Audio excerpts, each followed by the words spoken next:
বন্ধুরা, সকালবেলাকার মনোরম দৃশ্য সকলেরই খুব ভালো লাগে।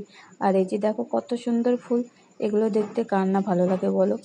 তো খুবই সুন্দর লাগছে। আর ফুলগুলো দেখো একেবারে একদম ফুটে ঝকমকো করছে। তো কিছু ফুল তুলে নিয়েছি, সেই জন্য আর কিছু রেখে দিয়েছি গাছে। তো এই যে দেখো আকাশটাও বেশ সুন্দর লাগছে। তারপরে আমি স্নান সেরে পুজো করে নিলাম ঠাকুরকে। সাদা জবা গাছে অনেকগুলো সাদা ফুল ফুটেছিল। এই যে সাদা জবা আমি ঠাকুরের চরণে দিয়েছি, খুব সুন্দর লাগছিল দেখতে। আমার তো খুবই ভালো লাগে সাদা জবা, সকল ফুলই ভালো লাগে, সাদা জবাটা একটু বেশি ভালো লাগে। এবারে আমি রান্না করব। তো চলো কি রান্না করব তোমাদেরকে দেখিয়ে দিই আজকে। এই যে দেখো ডাল ভিজিয়ে রেখেছি, ডালটা ভিজেও গেছে প্রায়। আর এখানে আলু কচু সিদ্ধ দেব।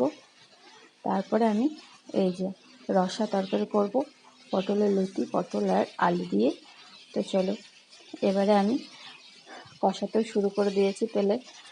তো ভালোভাবে একদম কষানো হয়ে গেছে। এবারে মশলাটা দিয়ে আমি জল দিয়ে ঢাকা দিয়ে দেব। তো ঢাকা দেওয়ার পরে আমি আমার ঘরের কাজগুলোকে সেরে নিয়েছি। সব তো আর দেখানো সম্ভব না, তাই না? তো এই যে তারপরে আমার একে একে সব রান্না হয়ে গেল। বিকেলবেলায় আমি একটু ভিডিও করলাম, তো সেই জন্য দেখো ছাদে চলে গেছি। আর দেখো কত সুন্দর পাখিগুলো একদম ঝাঁকের ঝাঁক উড়ে যাচ্ছে, দেখতে খুবই সুন্দর লাগছে। আর দিনটা সত্যি খুবই ভালো ছিল, যেমন হাওয়া ছিল তেমন প্রকৃতির সৌন্দর্য, সত্যি খুবই ভালো লাগছিল। সব কিছু মিলিয়ে দিনটা খুব ভালো গেল।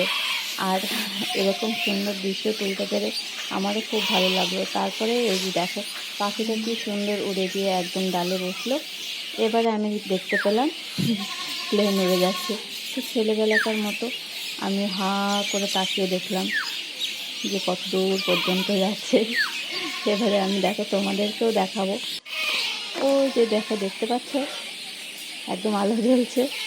তো আজকের ভিডিওটি কেমন লাগলো অবশ্যই কমেন্ট করে জানাবে।